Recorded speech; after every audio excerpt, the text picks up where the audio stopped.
Olá, meu nome é Nice e sejam bem-vindos a mais um áudio aqui para o canal. E hoje nós teremos os capítulos 3 e 4 do livro Nada é Como Parece. Mas como sempre, já espero que você deixe o seu apoio ao canal, deixando seu like, comentando, compartilhando, se gosta do canal. Também peço que se inscreva. São atos que para você não custa nada e que para mim é muito importante. Faz com que o YouTube indique o canal para mais pessoas e também faz com que esse conhecimento vá mais longe, ok? E se você quiser me apoiar de alguma maneira, você pode dar uma olhadinha no box de descrição. Lá você vai ter mais informações, certo? Então, dados os recados, vamos para o capítulo 3. Os distúrbios de Celina. Trancada por quase 2 semanas no quarto, Celina andava de um lado para o outro sem saber o que fazer. Não posso continuar desse jeito. Preciso sair.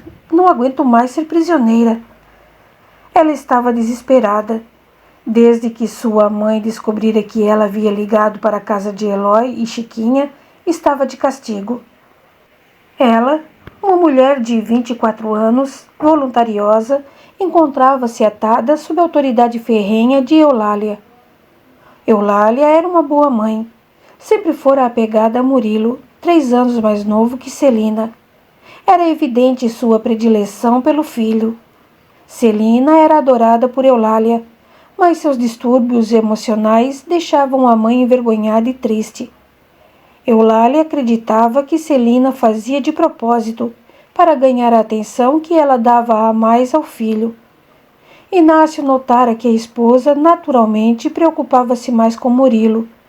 Ele, por sua vez, passou a ficar mais próximo da filha, cobrindo-a de atenções e carinho demasiados. Com sua morte, Eulália estava mesmo a ponto de internar Celina, pois não sabia como lidar com os ataques da menina.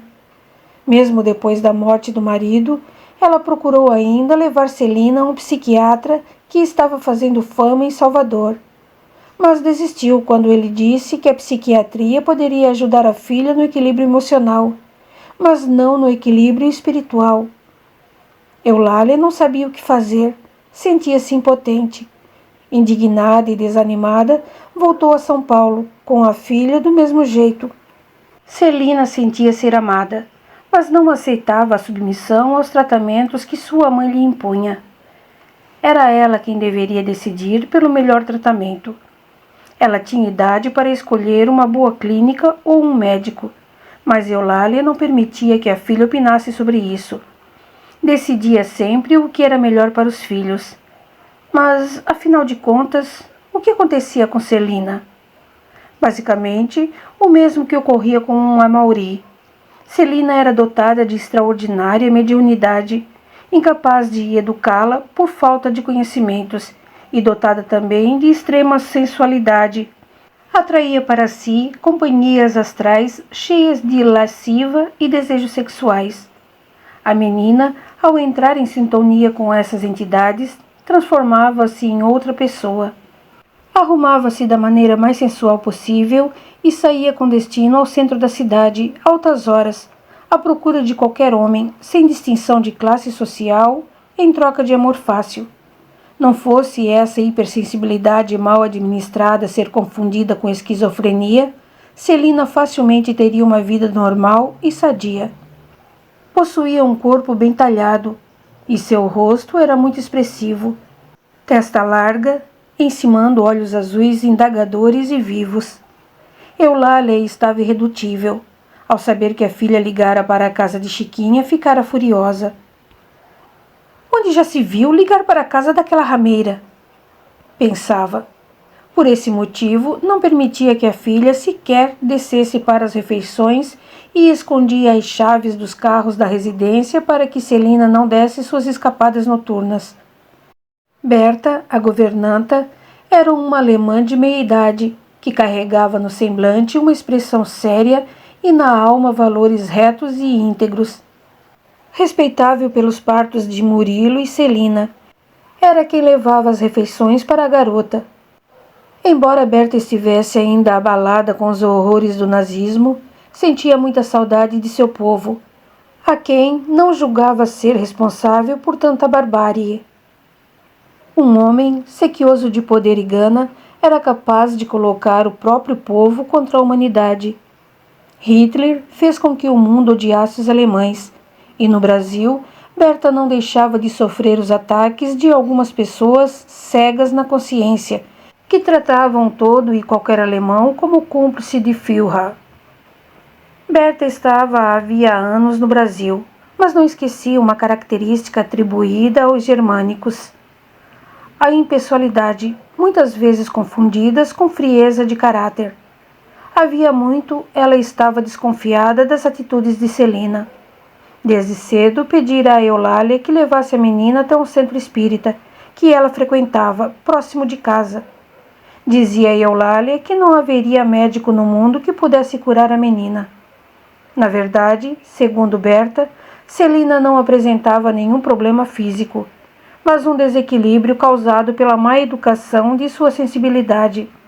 Como era uma empregada e não tinha direito a opiniões, Berta fazia sua parte. Toda a noite orava pela família inteira e em especial por Celina. Era por causa dessa fé inabalável da velha senhora que Celina, aos 24 anos, ainda não fora internada no sanatório. Celina ouviu a porta abrir-se. "Ora, minha menina", foi logo dizendo Berta, com a bandeja cheia de guloseimas, entre as quais uma deliciosa torta alemã que só ela era capaz de fazer. "Uma linda moça como você precisa alimentar-se bem." Celina deixou a expressão amarrada de seu semblante esvair-se por completo. Esboçou um largo sorriso. "Berta, gostaria que você fugisse comigo." A empregada assustou-se, arregalou os olhos. "Não diga uma coisa dessas, menina." "Ninguém se importa comigo por aqui, só você. Depois que papai morreu, não tenho forças para continuar a viver neste lugar."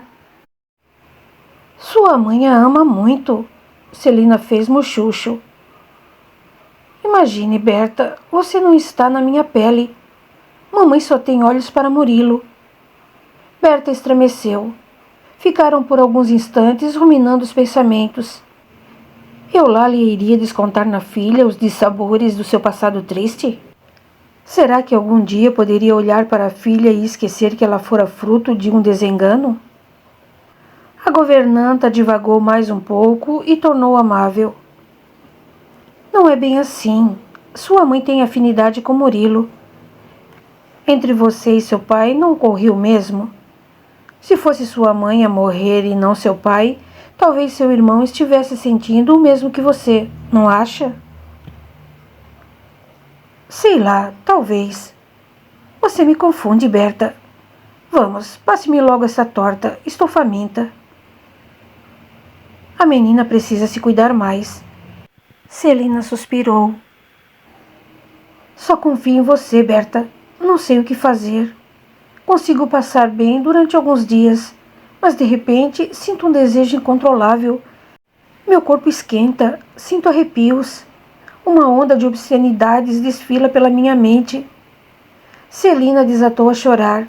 Fazia pouco mais de 3 anos que ela era acometida por tais ataques. Ela tinha sexualidade à flor da pele e mal conduzida, afora que naquela época a mulher sofria reprimendas caso fosse livre na expressão de seus sentimentos e desejos sexuais. Uma mulher decente era aquela que se casava virgem e entregava-se ao marido somente quando ele a procurava. Uma esposa à moda era aquela que amava calada e fazia somente o necessário. O resto, o marido que procurasse pelos serviços de uma meretriz. Berta fitou-a com piedade. Sentou-se na cama e abraçou Celina com força. "Não esmoreça, minha filha. Vamos aprender juntas. Temos muitas experiências para trocar." Celina empurrou-a com força. "Não posso. Não sou digna. Eu sou uma vagabunda. Você não sabe o que se passa comigo. Como não?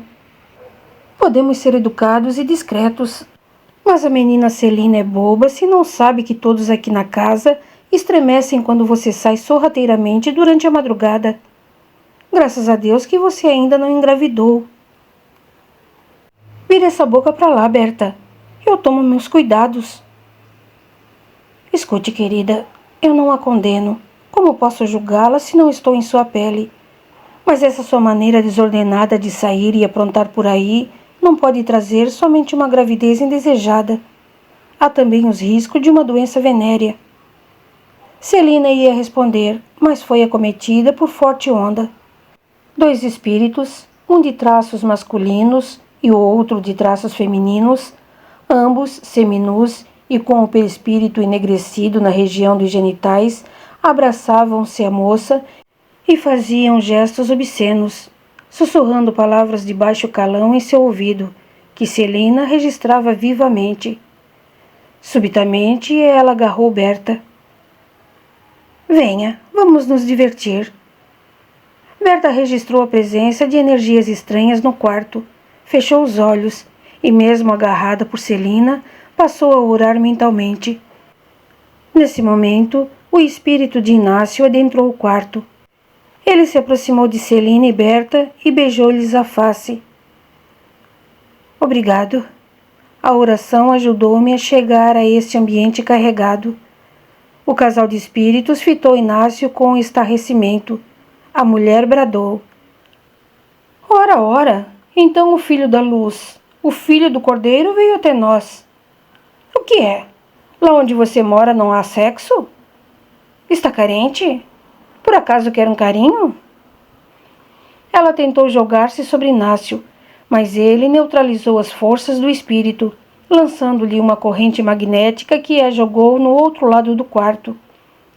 O espírito em forma masculina assustou-se de início, mas logo passou a bradar.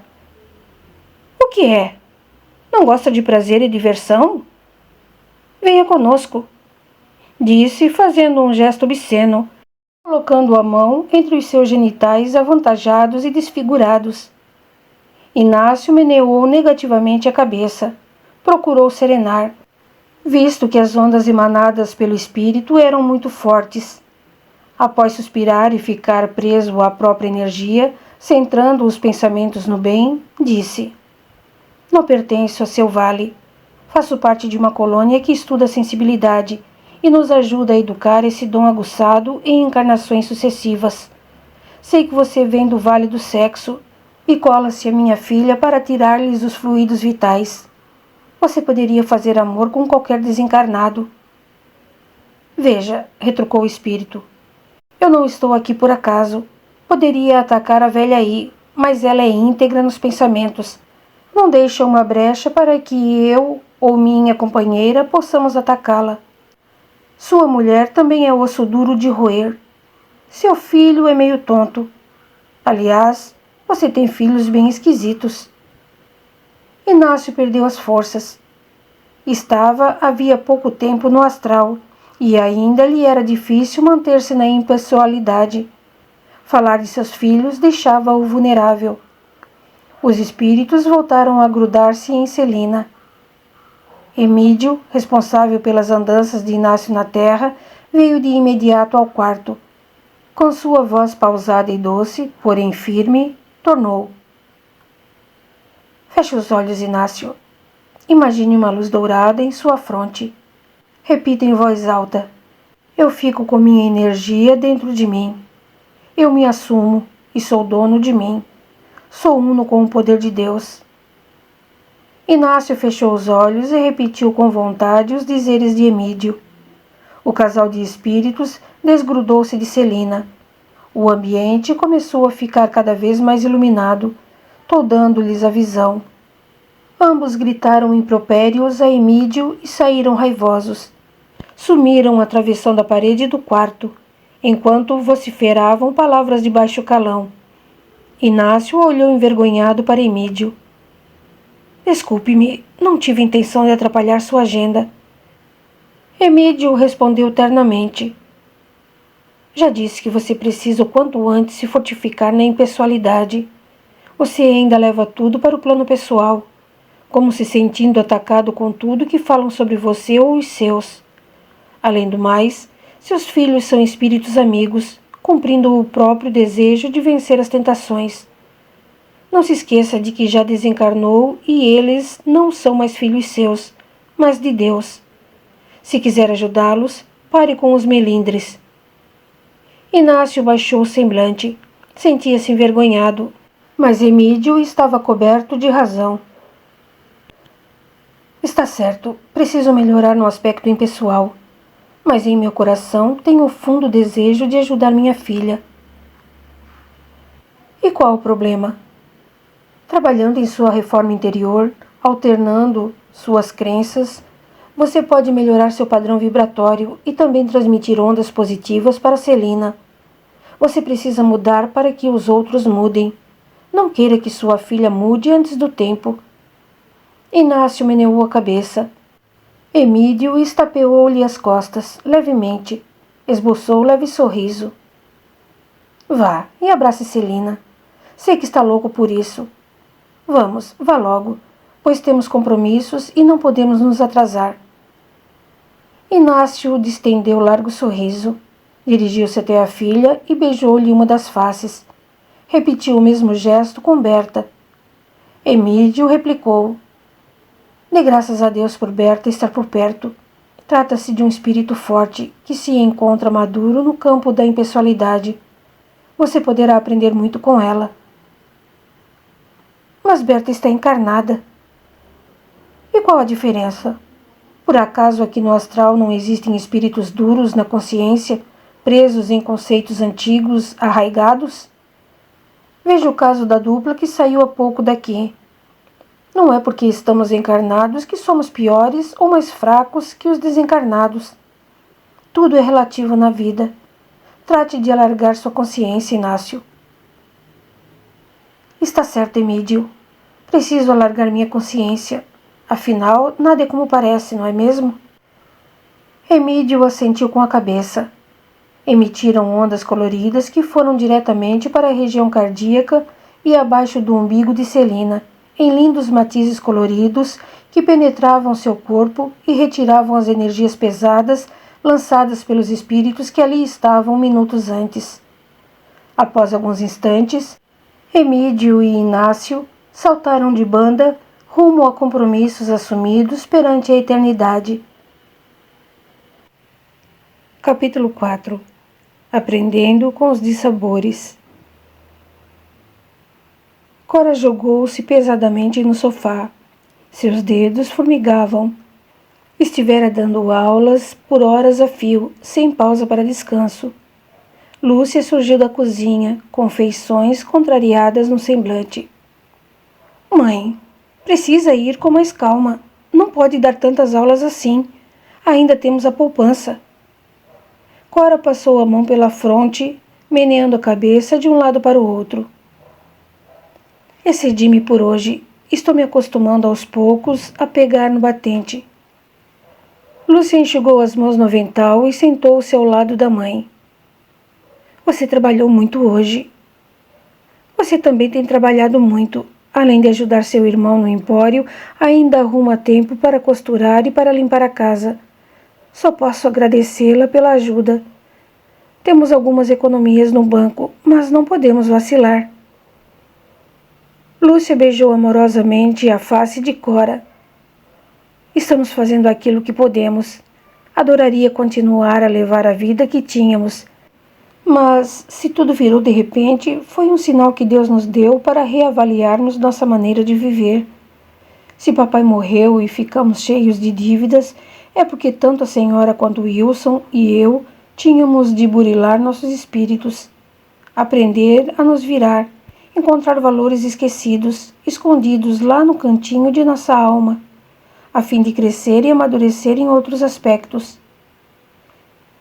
Cora anuiu com a cabeça. Você tem razão, Lúcia.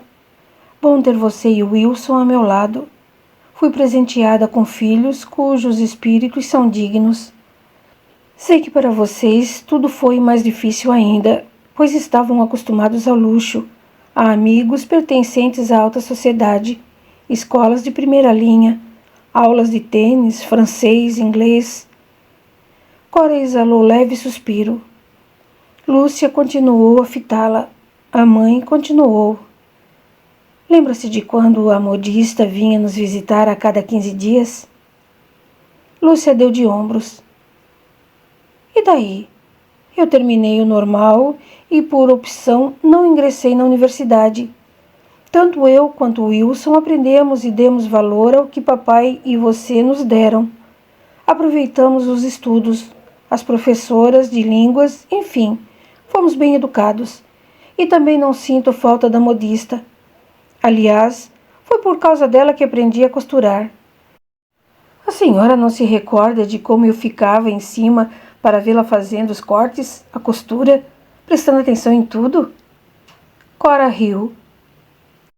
Lembro-me como se fosse hoje. Você sempre foi muito observadora. Sempre aprendeu com facilidade. Tenho a plena certeza de que logo encontrará uma maneira de desenvolver seus potenciais e crescer profissionalmente. Estamos há pouco nos recuperando. Faz 1 ano que papai morreu. Logo poderei dar novo rumo em minha vida.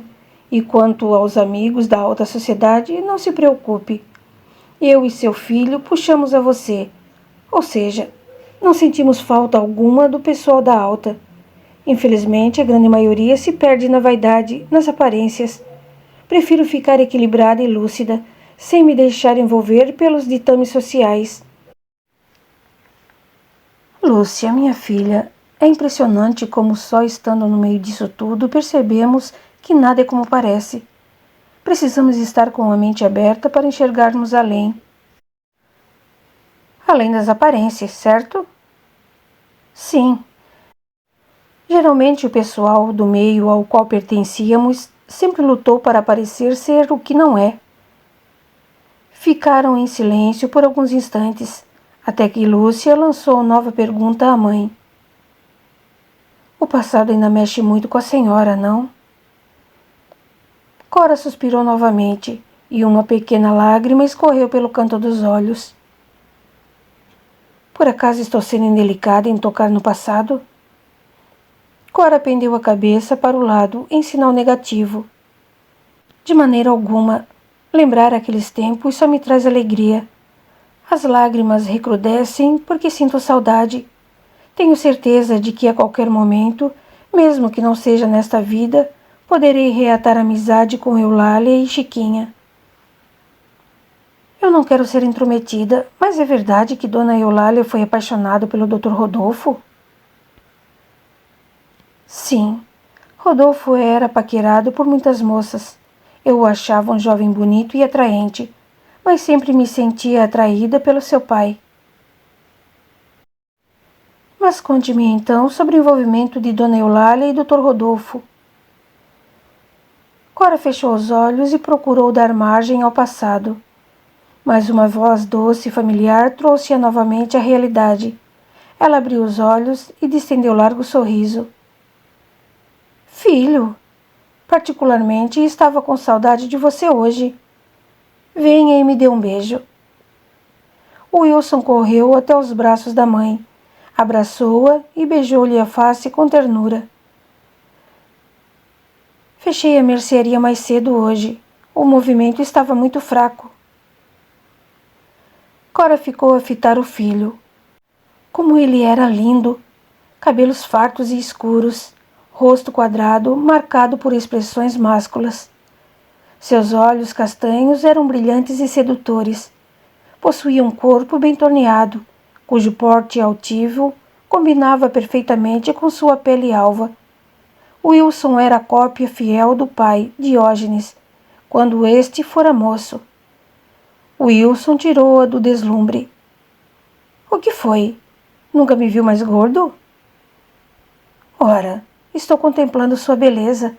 Olhar para você, além de fazer bem para os olhos, traz também recordações deliciosas de seu pai. Você se parece muito com ele na época em que nos conhecemos. Soube de histórias em que papai fora disputado a tapas por você e Dona Chiquinha. Cora fechou o senho. E onde tirou essa ideia? Quem lhe contou isso? Wilson e Lúcia riram sorrateiros. Ele continuou sem pestanejar.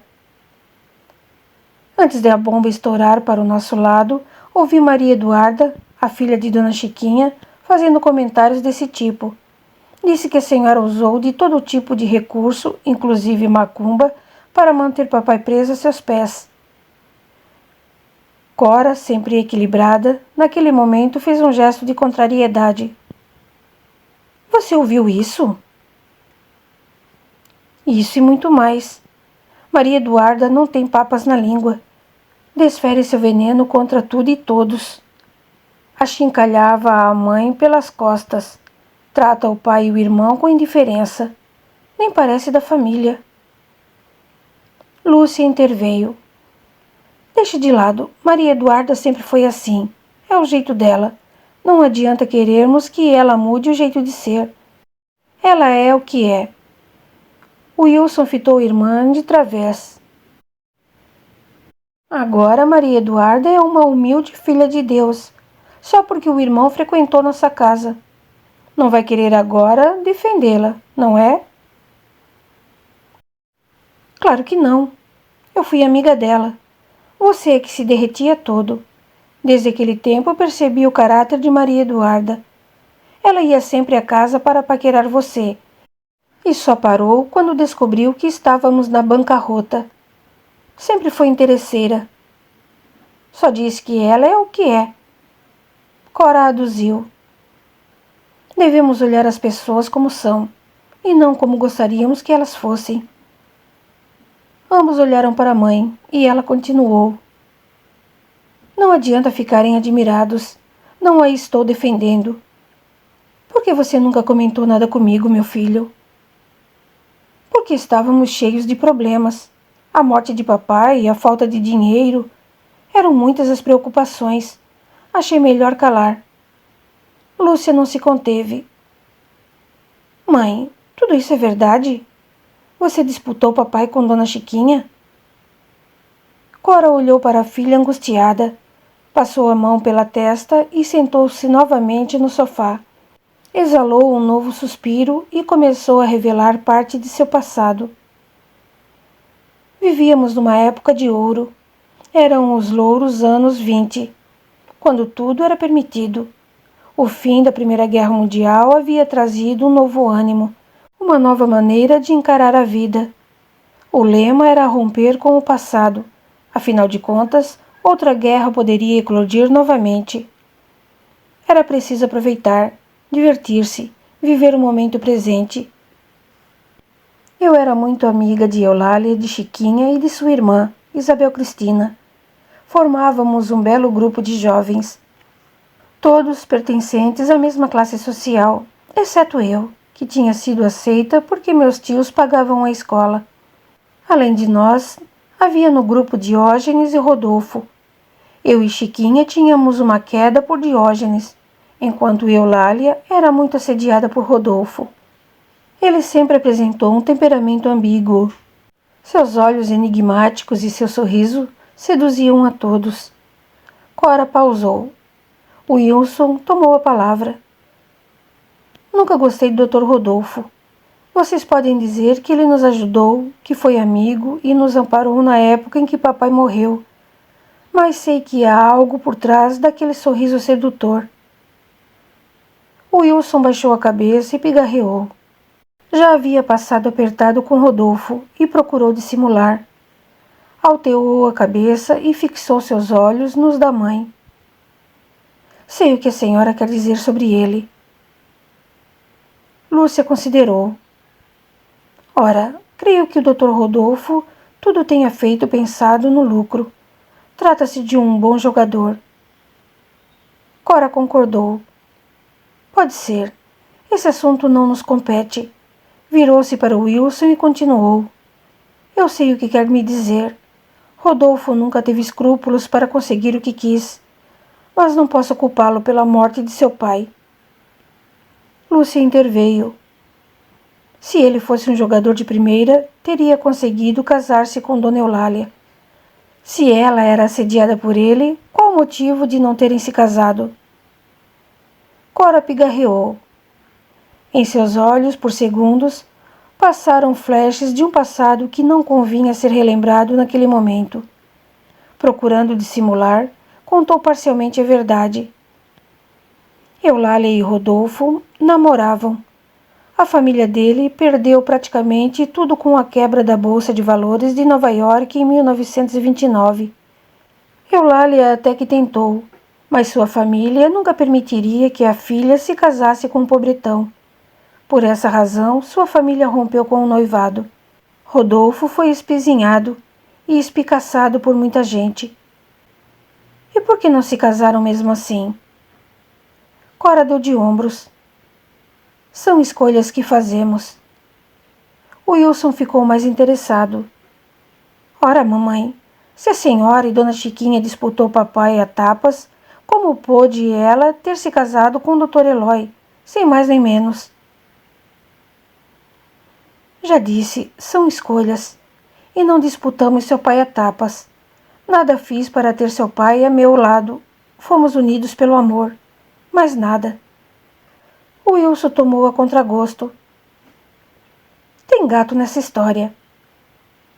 Cora ruborizou. Pensamentos negativos e densos de um passado distante voltaram com força.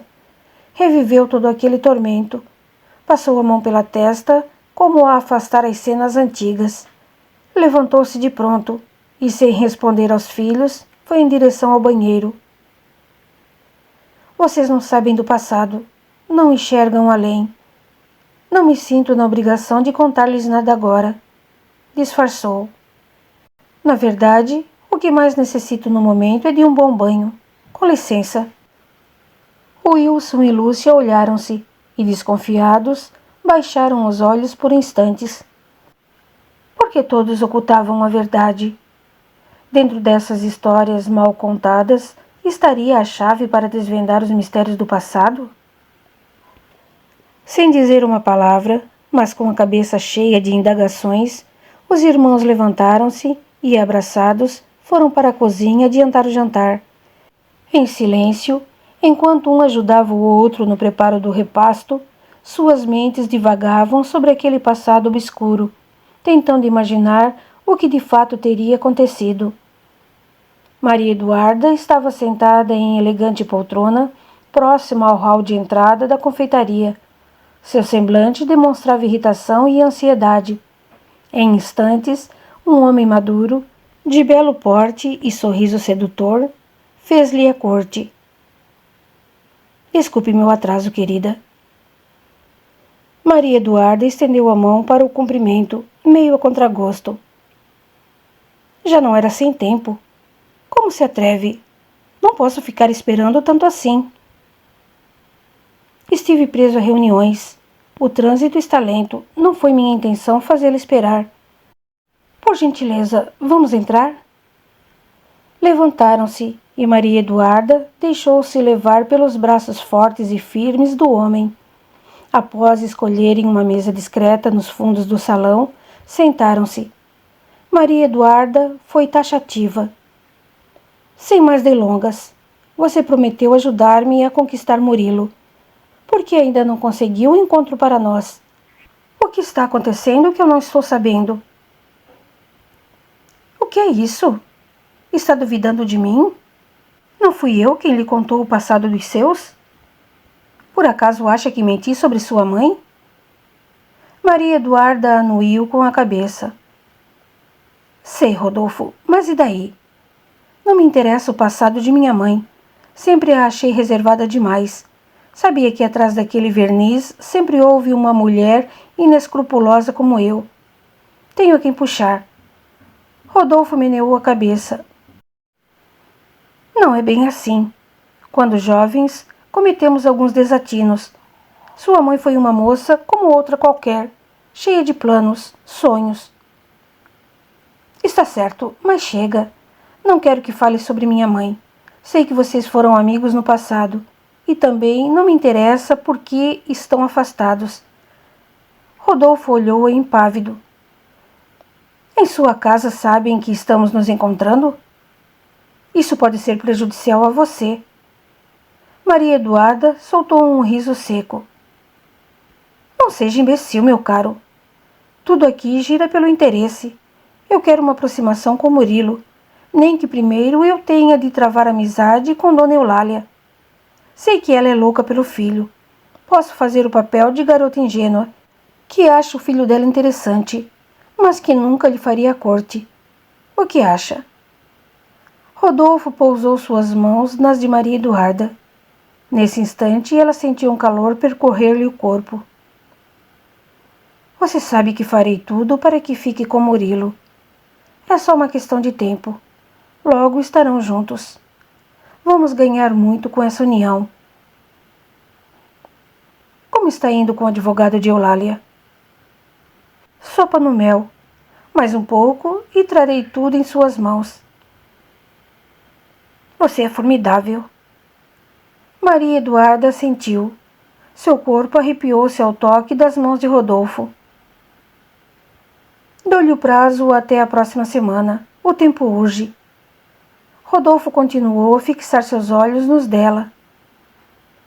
Está certo, mas gostaria que terminássemos esse assunto em minha casa. Vamos? Maria Eduarda estremeceu. Agora? Sim, por que não? Está agindo como se fosse nossa primeira vez. Mas não estou preparada. Podemos deixar isso para um outro dia. Outro dia é muito vago. Quero você agora. Ou serei obrigada a adiar o prazo de seu encontro com Murilo. Maria Eduarda hesitou. Rodolfo, continuando a fitá-la nos olhos, concluiu. Nunca me pareceu que você se obrigasse a fazer amor comigo. As mulheres não sabem fingir. Você sente prazer comigo. Agora vamos. Antes de Maria Eduarda tocar em seu refresco, que mal acabara de ser trazido pelo garçom, partiram para o pequeno apartamento de Rodolfo, no centro da cidade, utilizado somente para esses fins. Maria Eduarda até tentou demovê-lo dessa ideia, mas o desejo prevaleceu. Quanto mais desejava ir contra, mais a vontade de estar com ele aumentava. Próximo ao casal, o espírito de Inácio tudo observava com tristeza. Orou com fervor, mas a sombra escura, cheia de lascívia, não desgrudava um instante de Maria Eduarda e Rodolfo, potencializando os desejos íntimos de ambos, o que não permitia que a oração de Inácio os beneficiasse, afastando essa energia nociva e sugadora. As energias da entidade misturava-se à do casal encarnado, a tal ponto de ficar quase impossível separar energeticamente uma vontade da outra. Antes de Inácio partir, uma luz alva e brilhante fez-se presente no salão. Aos poucos, a luz foi tomando um contorno humano, logo se transformando em delicada figura feminina. Ela tocou a fronte de Inácio e, imediatamente, ele recarregou as energias vitais. Ordenou. Não entre na mesma faixa que eles. Desculpe, Laura, mas se fui um péssimo marido, obrigando Eulália a casar-se comigo, agora preciso protegê-la da ambição desmensurada desses doidivanas. Laura aproximou-se mais de Inácio e tocou-lhe o ombro. Ninguém é vítima das circunstâncias. Todos estão vivendo envoltos por faixas energéticas distintas, como as ondas do rádio. O mesmo acontece com nossas relações aqui na Terra, só que as ondas, neste caso, serão nossos pensamentos, e o rádio serão as várias pessoas que encontramos no caminho.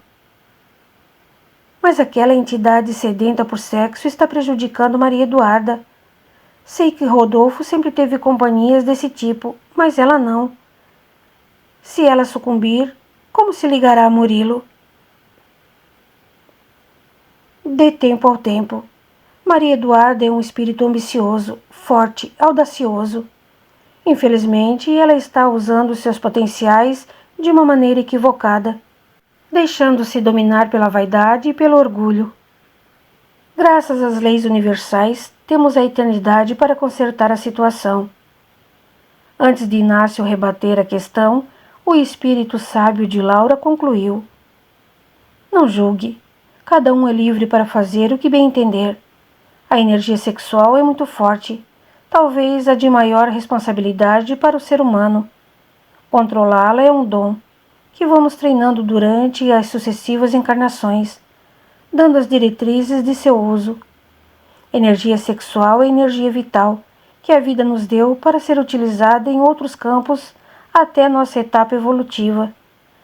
Utilizar essa energia no trabalho, nas relações com as pessoas, no nosso dia a dia, é um aprendizado que renderá muitos frutos bons no futuro. Não sabia que o sexo era tão importante. Sempre pensei que ele fosse desprezado aqui no astral. E como podemos desprezar a energia de Deus?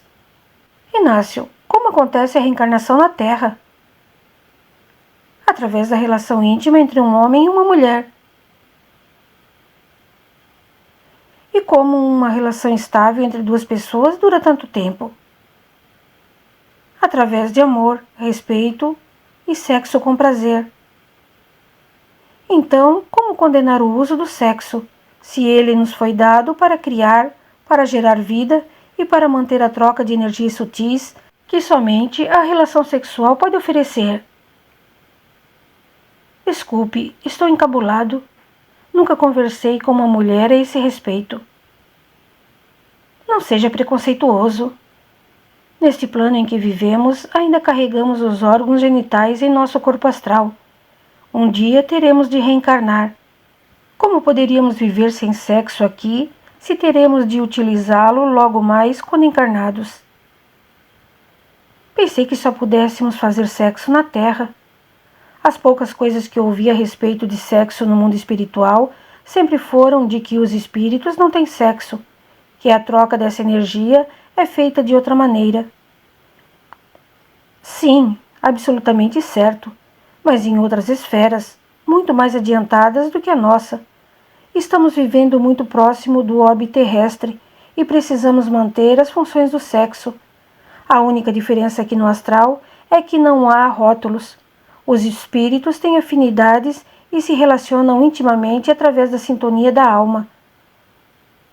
Já percebi essa realidade.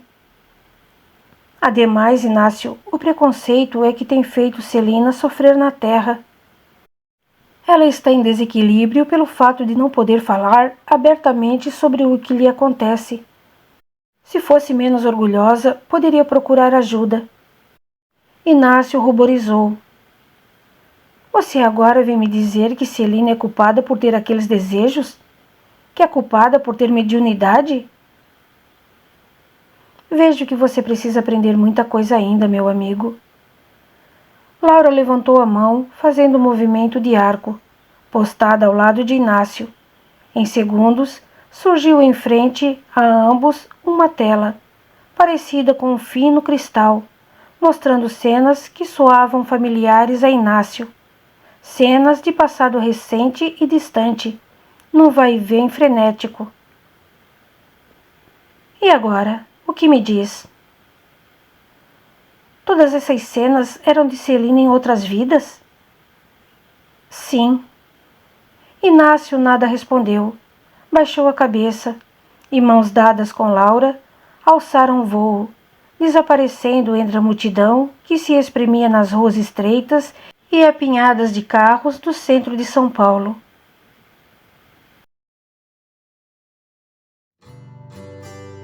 Continua no capítulo 5. Até lá!